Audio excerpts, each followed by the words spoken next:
topics and opinions expressed in the following show are solely those of the host and their guests and not those of W4CY Radio, its employees, or affiliates. We make no recommendations or endorsements for radio show programs, services, or products mentioned on air or on our web. No liability, explicit or implied, shall be extended to W4CY Radio or its employees or affiliates.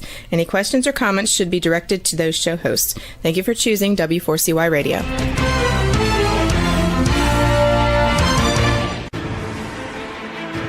What's working on purpose anyway? Each week, we ponder the answer to this question. People ache for meaning and purpose at work, to contribute their talents passionately and know their lives really matter. They crave being part of an organization that inspires them and helps them grow into realizing their highest potential. Business can be such a force for good in the world, elevating humanity. In our program, we provide guidance and inspiration to help usher in this world we all want, working on purpose. Now, here's your host, Dr. Elise Cortez.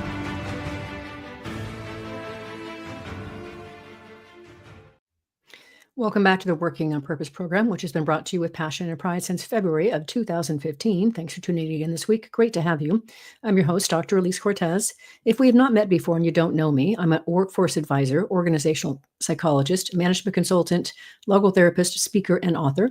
My team and I at Gusto now help companies to enliven and fortify their operations by building a dynamic, high-performance culture, inspirational leadership, and nurturing managers activated by meaning and purpose.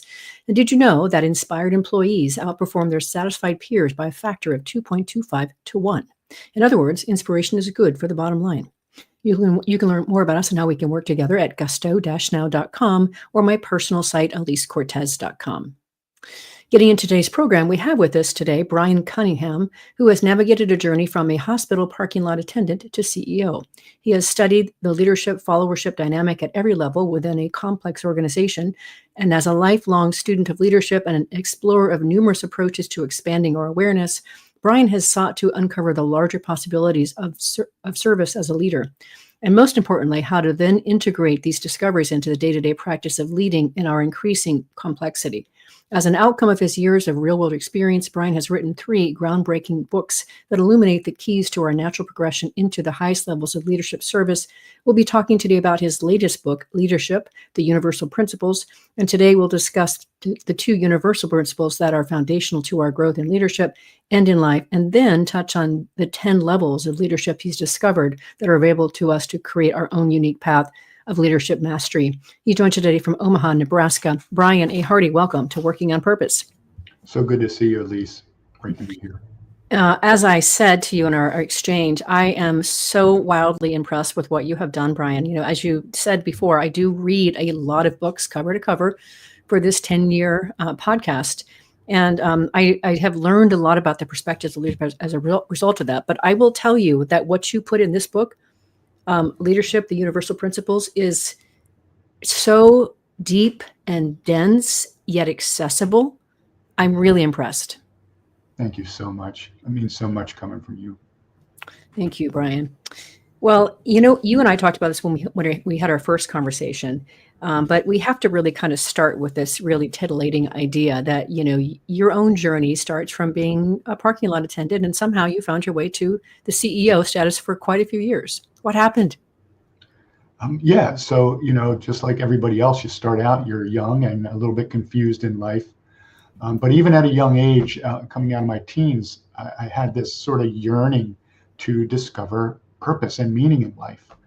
And that was sort of the driver of everything that I was thinking and doing. And, you know, I just sort of tripped into a job. My brother got me a job at this large hospital in Philadelphia, Thomas Jefferson University Hospital. And my first job there, I was a parking lot attendant.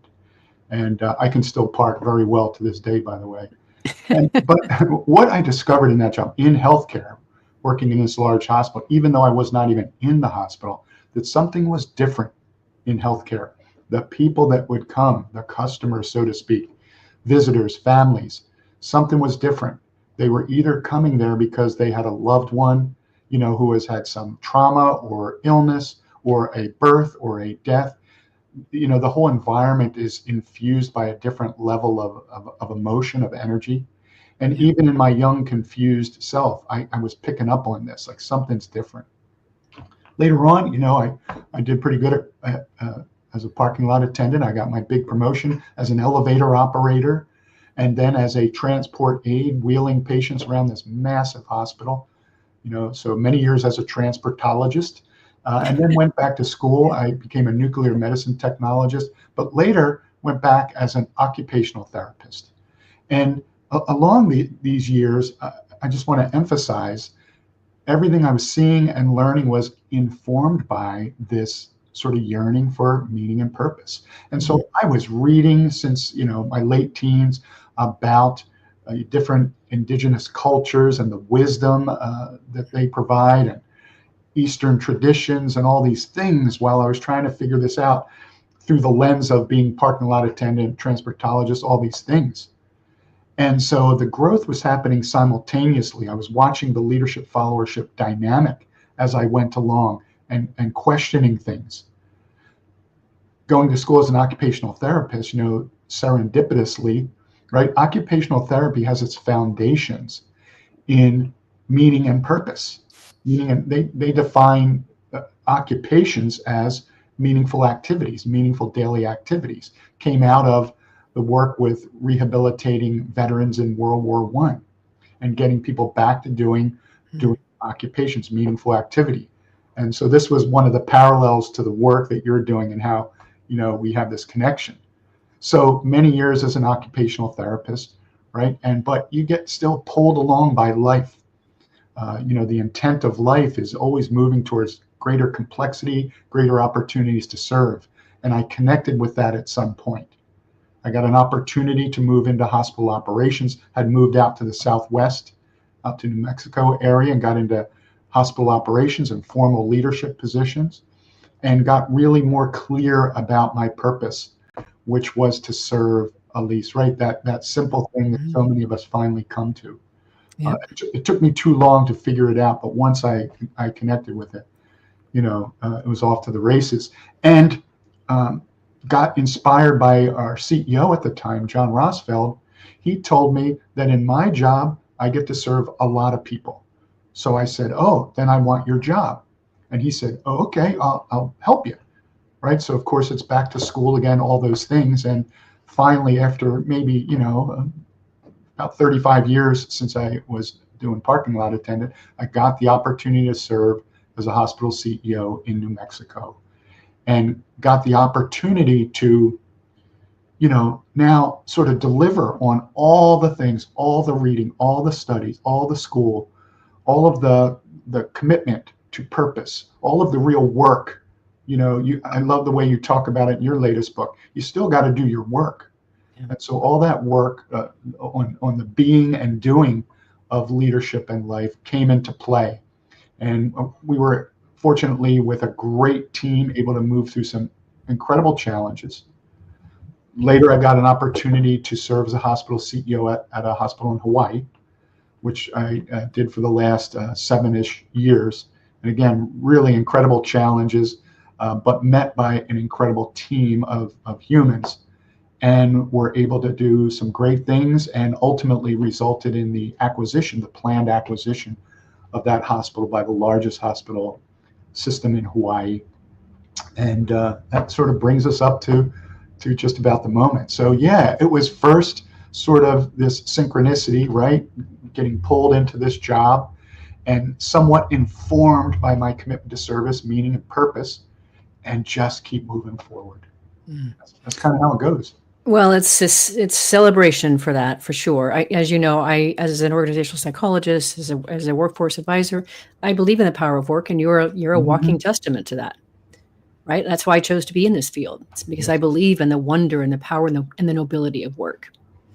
And speaking of that, one of the things I thought we would be remiss if we didn't talk about this on this show is one of our conversations. You told me about at least one of the major transformations that you got to help steward in a company that you led.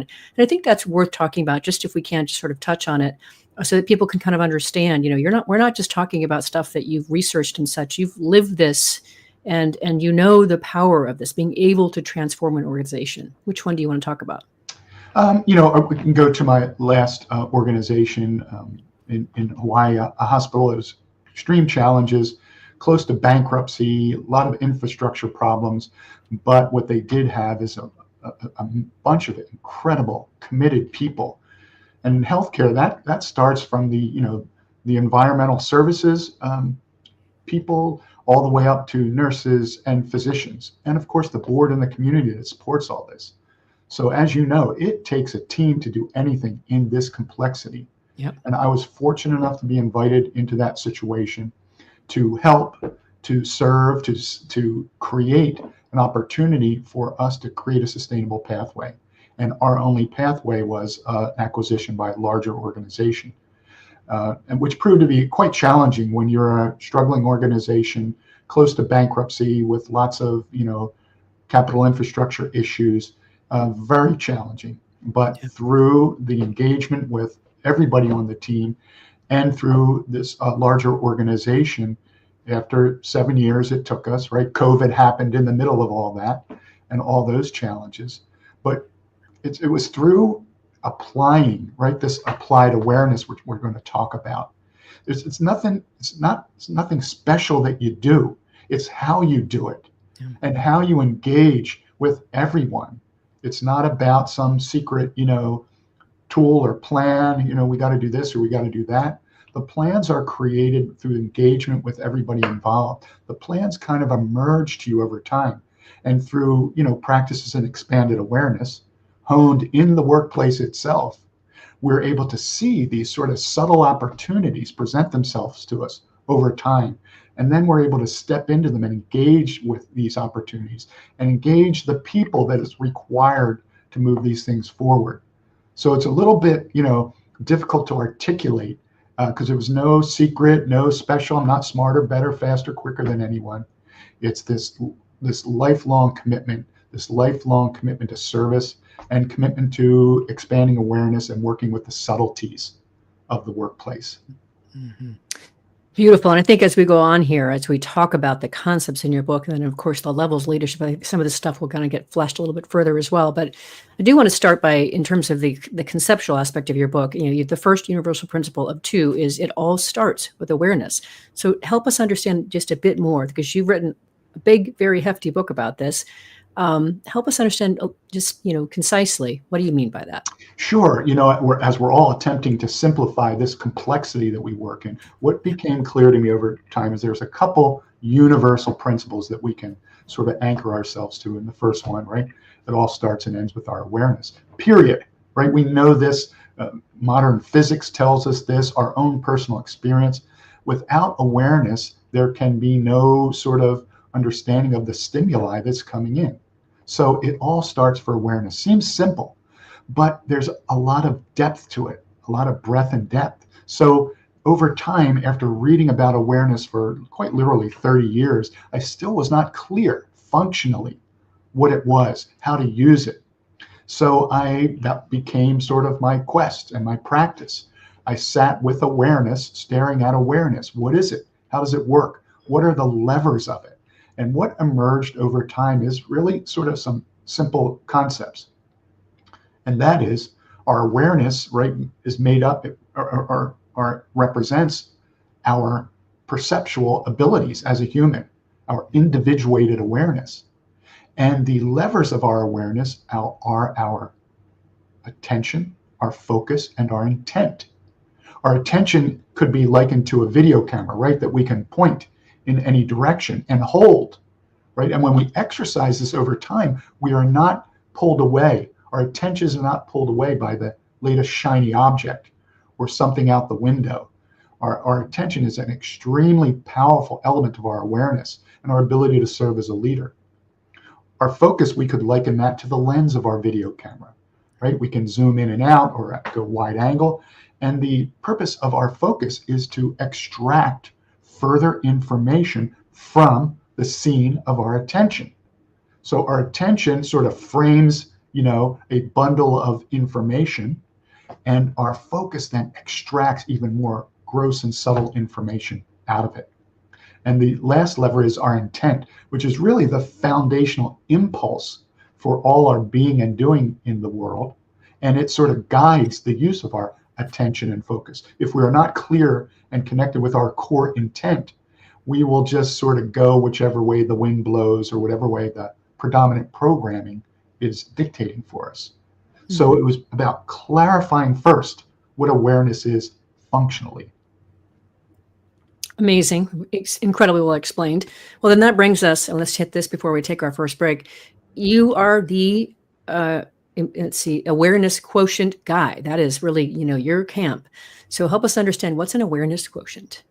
Okay, great step. And, when I was dealing with awareness and I was talking about awareness in the workplace and this concept of AQ, I thought it was a thing, at least that, like everybody knows this stuff. Yeah. And intuition is the thing. So I was doing something, I was going to present something. So I decided to, do a little research, and I could find nothing on awareness quotient and no books. There was a couple little articles that were, a little bit superficial at that time. So I said, well, okay, we're going to have to clarify this further.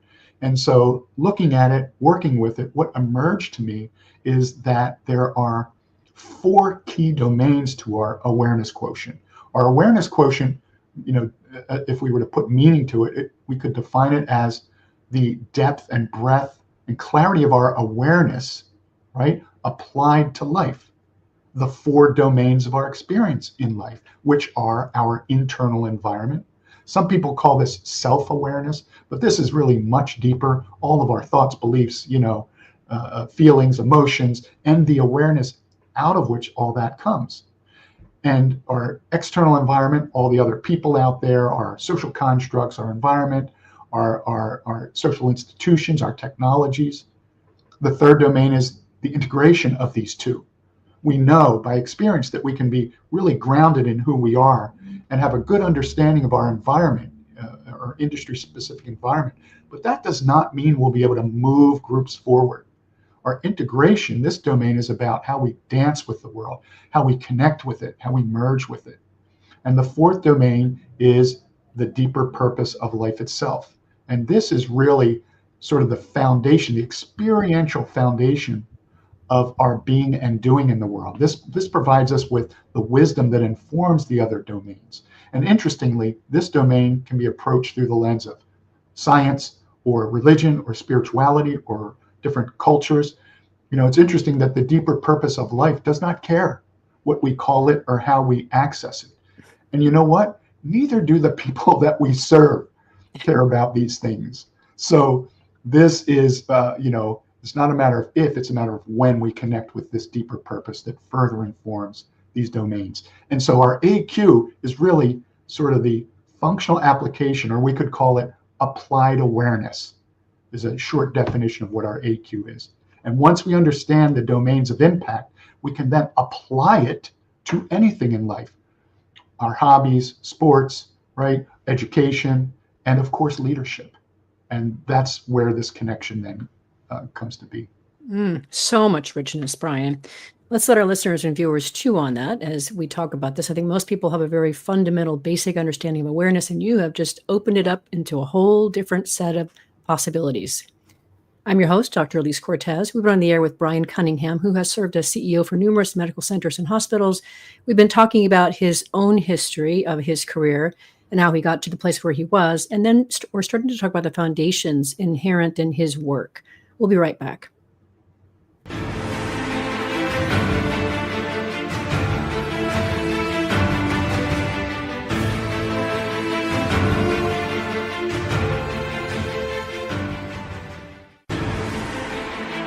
Dr. Elise Cortez is a management consultant specializing in meaning and purpose, an inspirational speaker and author. She helps companies visioneer for greater purpose among stakeholders and develop purpose-inspired leadership and meaning-infused cultures that elevate fulfillment, performance, and commitment within the workforce. To learn more or to invite Elise to speak to your organization, please visit her at elisecortez.com. Let's talk about how to get your employees working on purpose.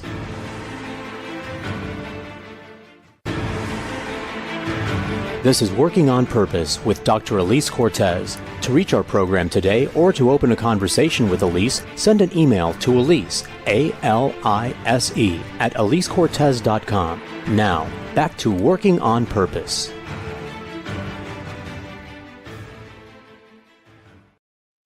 Thanks for staying with us and welcome back to Working on Purpose. I'm your host, Dr. Elise Cortez.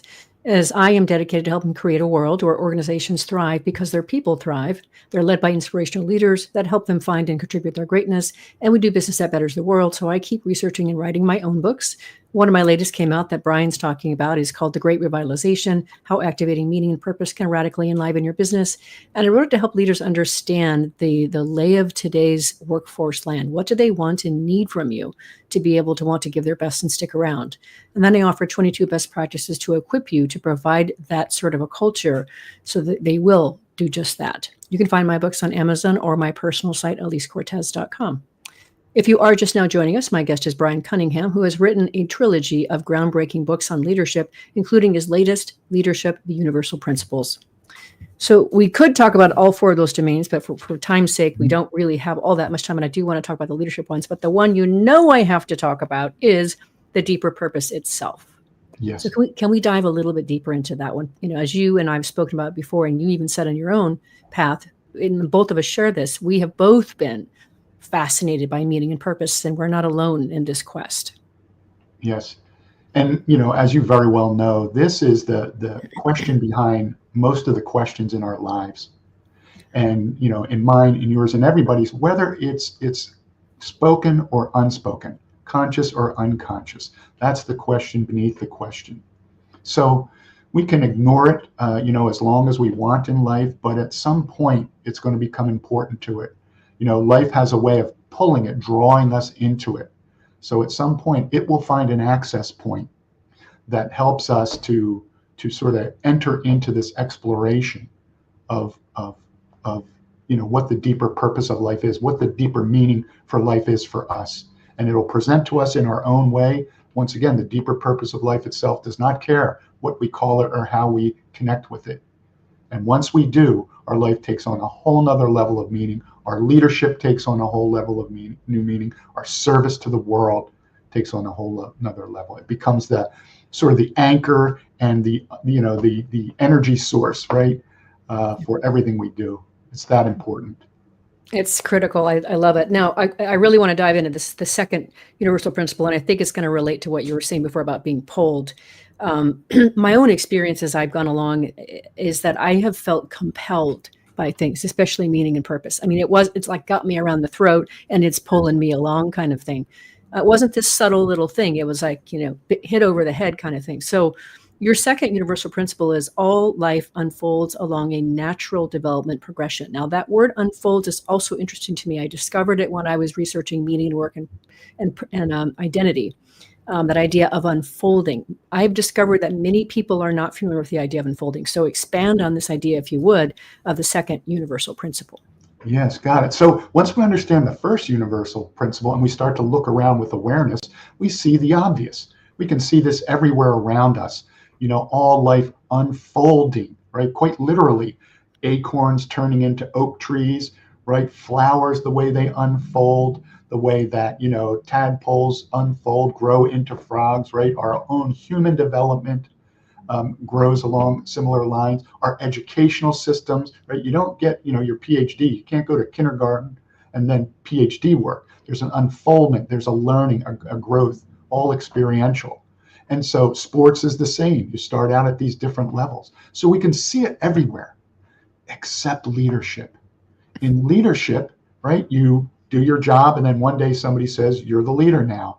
And maybe you take some classes, maybe you go to school, but that in no way prepares you developmentally for this, highly complex dynamic activity. So this unfoldment is part of nature. We see it everywhere.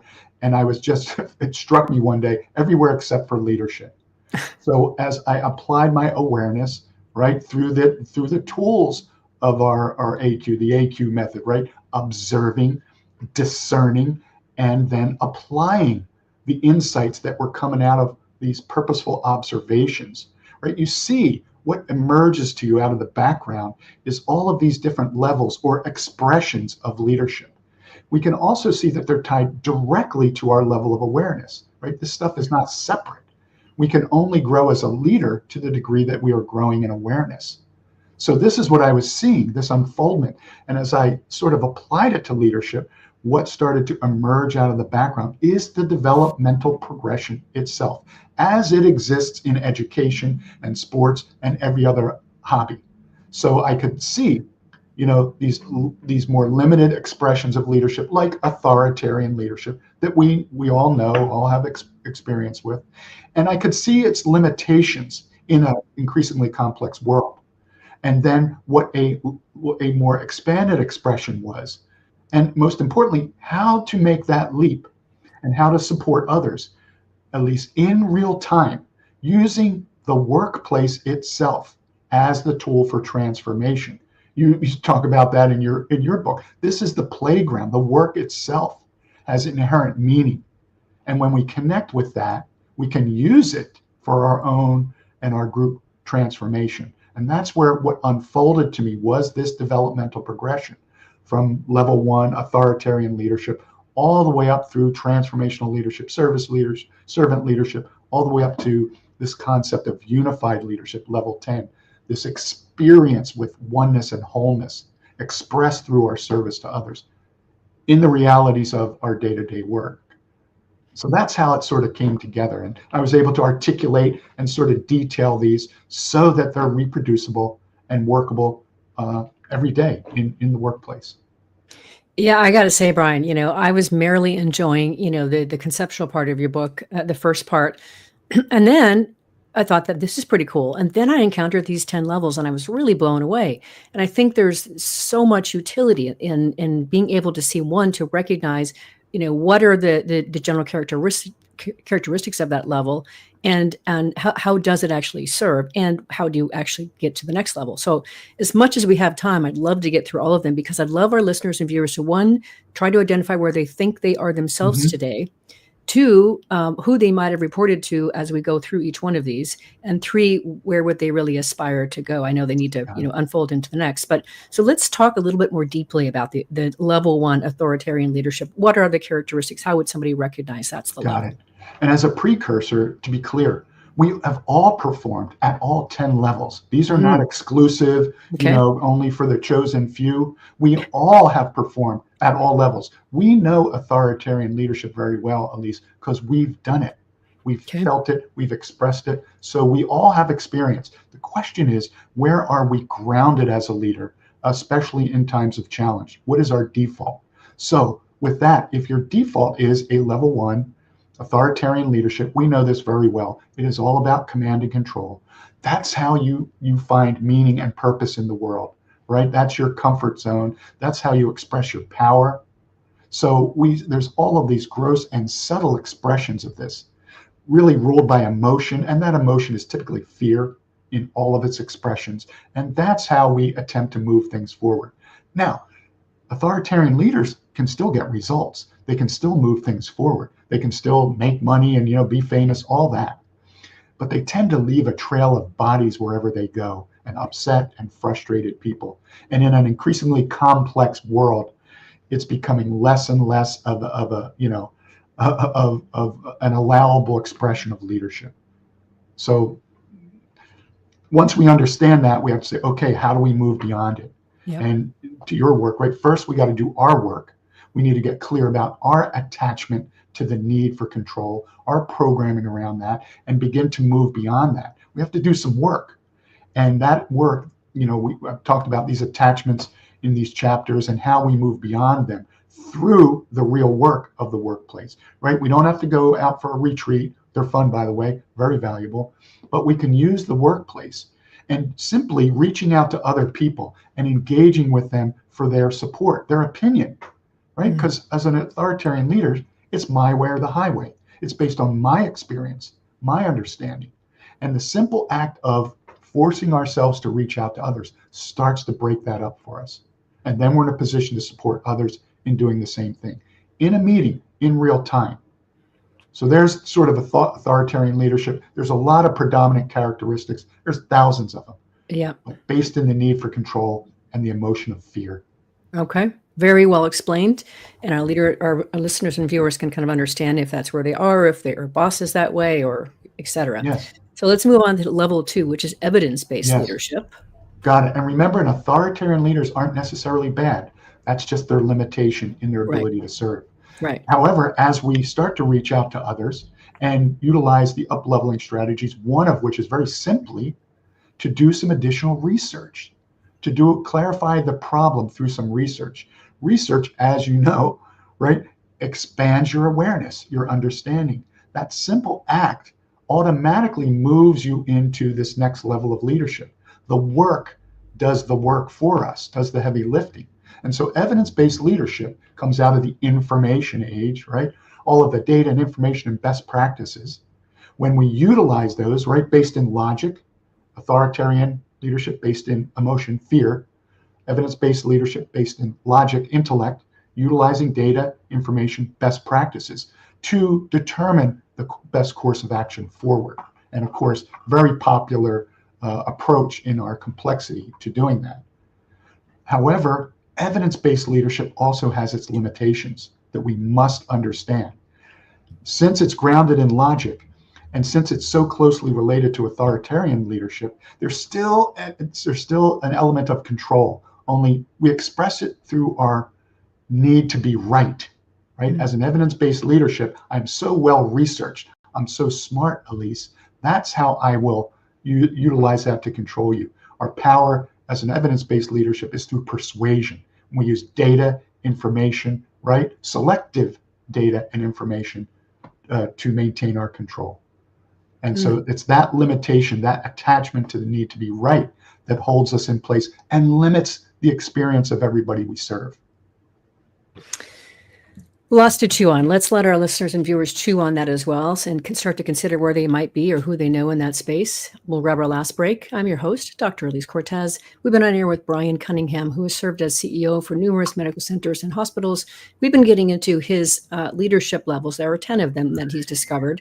We've covered 2. After the break, we'll try to get through all of the rest 8. We'll be right back.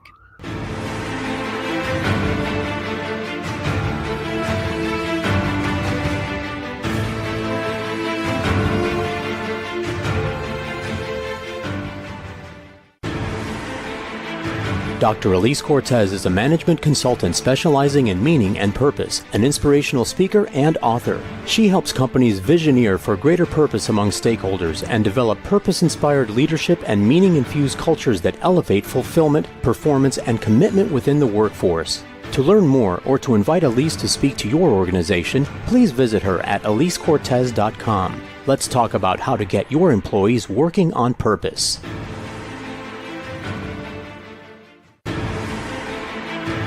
This is Working on Purpose with Dr. Elise Cortez. To reach our program today or to open a conversation with Elise, send an email to Elise, A-L-I-S-E, at elisecortez.com. Now, back to Working on Purpose.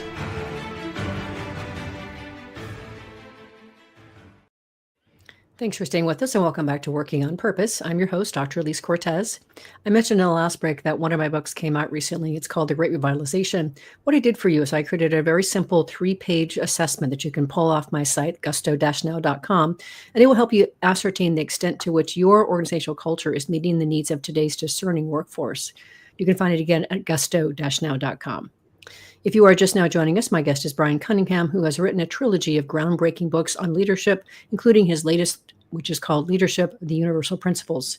So those first 2 levels were so beautifully explained and so easy for us to understand where we might be. Let's keep going. Number 3, coaching leadership. Got it. And they're so easy to understand because they represent the status quo of leadership across the planet.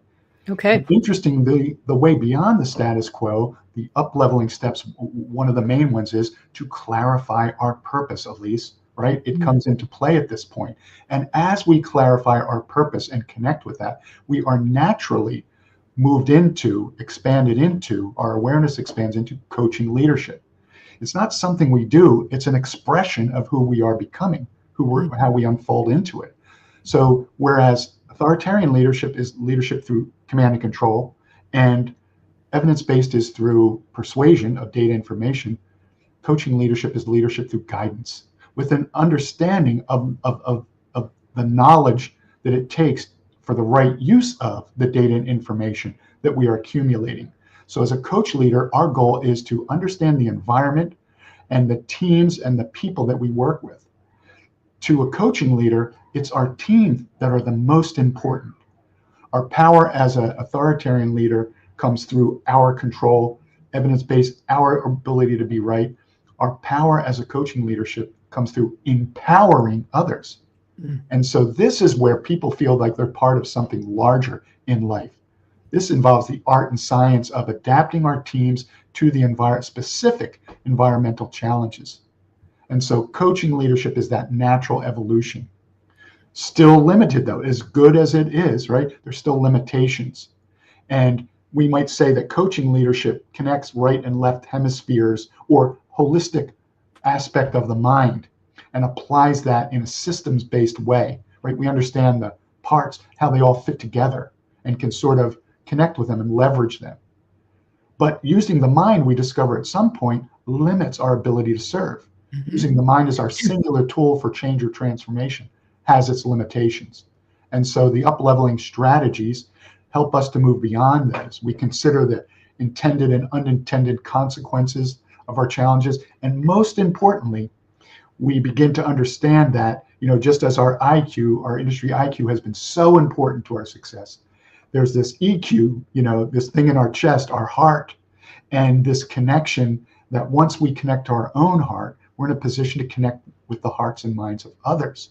And this is what creates a transformational experience, right? You can change things at level 3, but in order to transform, to step into transformational leadership level 4, we need to connect mind with heart to connect with others. Change makes things different, but transformation makes us different. That requires our connection to our heart. So that'll lead us right into level 4, transformational leadership. Transformational leadership is about leadership through connection to mind and heart, as we just spoke about. And it's based on our ability to clarify these connections, to create genuine connections with the others on our team, right? So that we can engage others in their best effort. At each level, we're able to draw people, those we serve, into a larger experience of themselves. So it's not just about us, starting to levitate as a leader, something like that. It's how we engage everybody so that they can step into their next level of expression for themselves.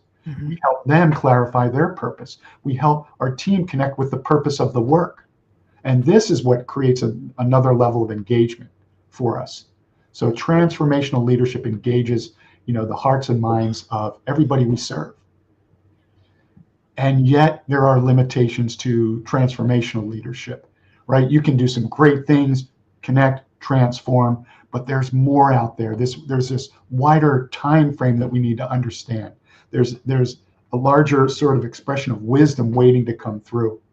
So once we realize this and realize sort of the limitations and this sort of attachment to sort of short-term gains, immediate gratification, we start to let go of that and consider sort of how all of our macro and micro actions and interactions are connected over a wider time frame. As a leader, we need to create more sustainable results in complexity. And this is where we start to emerge into, our awareness expands into the next expression of leadership service, and that is level 5, servant leadership. See, servant leadership or transformational leadership either, you just can't read a book on it. I mean, servant leadership came out in the 70s. So how come everybody's not a servant leader by now? Right. And it's because there's a developmental progression to get there that is not well articulated in the literature or in the experience or training programs of many leadership approaches. But through this natural developmental progression, using the real work of leadership, we unfold into it. We find ourselves deeply connected to our ability to serve.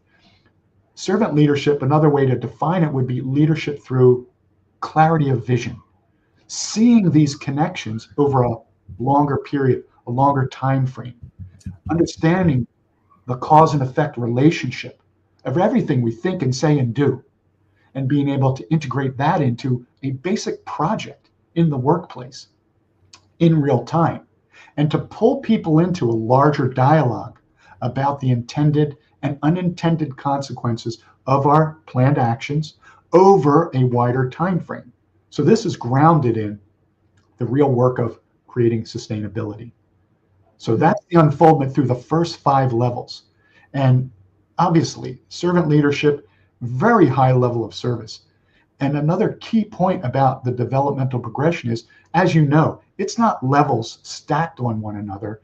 It's like an expanding ball. So each level incorporates everything from the previous level. It builds on itself, just like our experience as humans or in education. Everything builds on itself. So as a servant leader, we have access to all of the previous approaches to leadership, yet we express them in a way that doesn't create, we can still be directive as a servant leader. It's not wishy-washy. It's not, it is a very strong stance as a leader, grounded in service and connection, right? We can still give clear direction, but without the need to dominate somebody or belittle them, so it looks and feels completely different than the direction given by an authoritarian leader. Mm-hmm. So there's 1 through 5. If we develop across these levels, we are in a really good position to do amazing things in service to our people and our organizations. And yet it kept unfolding for me. I kept seeing further expressions. Keep going. Let me just say this first. What I so appreciate about your work, Brian, and that excites me down to my last toenail back 27,000 times, is that it just, for me, in my work of helping to catalyze leaders to their highest, best service, and to be able to, develop organizations that are vibrant and thriving, I'm so excited to see that there is so much that we can unfold into as humans. And that is just gets me. Keep going. Number 6, transcendental leadership. Yeah, so the attachment that then holds us as a servant leader, which is an amazing place to be held up, but there's more. At some point, you're getting pulled. What else is next? And so, the attachment that we usually experience at this point is this attachment to what we think we know. Even in our wisdom, we can get attached to that. And as we begin to release that, as we begin to consider sort of these larger whys behind the whys, we just quite naturally move into the next level of leadership expression. And that is this concept of transcendental leadership, right? Leadership through direct insight, where we're transcending even what we think we know and moving into this really purposeful exploration of, reality and possibility. We're no longer trying to solve problems. We are looking at possibilities. And so this is a approach to leadership that is very grounded in creating the potential futures of our organization and the potentials of everybody that we serve. So it grounds us in this direct insight. We can clearly understand very deeply the why behind the why of many on our teams, our projects, the goals and objectives of the organization, the strategic plans, and again, address things in a more expanded perspective. So I'm just going to keep rolling. You stop me at any time.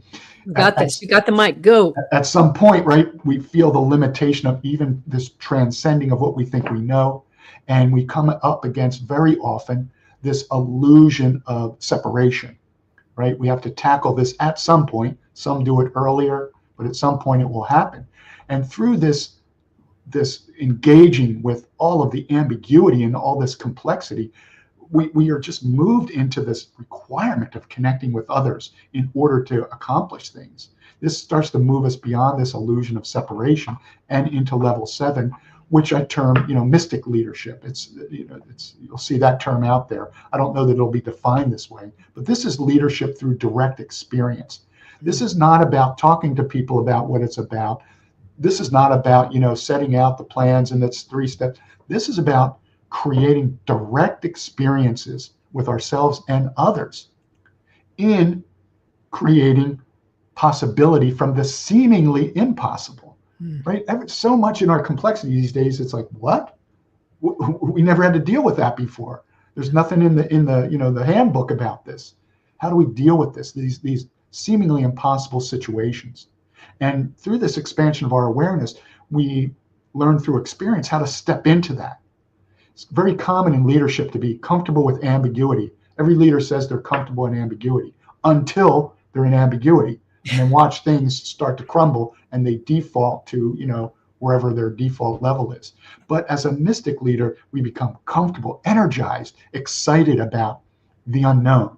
We're drawn to these projects that others run away from, and we're drawn into them. We're drawn in to serve there, to see, to look at, stare at the subtleties of life.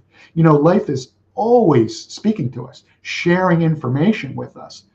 The universe is made of information, energy, and it's always presenting itself. And the deeper we sort of work with this, it starts to emerge these little sort of snippets of insight that we can then start to connect these dots. So it's a very practical approach to working in really challenging situations and working with people to clarify the path forward and move in that direction. And then we come up against, an opportunity. We feel the pull. There's more waiting for us. We can sense these larger possibilities. We also sense this common experience of leadership where we downplay what leaders are really doing, the value of it, right? It's always about the team. It's always about somebody else. And that has a purpose to it, to stand up our teams, right, first and foremost. But at some point, as we're starting to work with other leaders to help them to step into the larger expression of themselves, we need to be really clear and honest about these larger possibilities. And as we go about that process, we move into this next level, level 8, awakened leadership. And this is viewing leadership as a genuine path to awakening as a human being, right? The challenges of leadership, they're all in there, right? All of these paths to awakening from Eastern and Western sort of religious and spiritual approaches, it's all in the workplace. It's all in the daily challenges. This is where the real work occurs. So we can see it and experience it as a path to awakening and start to articulate the fundamentals of leadership and the possibilities in a way that others who are on this journey and passionate about service can connect with and say, oh, okay, I see. And it sort of calls them, pulls them into a larger version, larger expression of themselves in service. And so this is the expression of level 8 awakened leadership. We are able to articulate complexity in a way that others can connect with.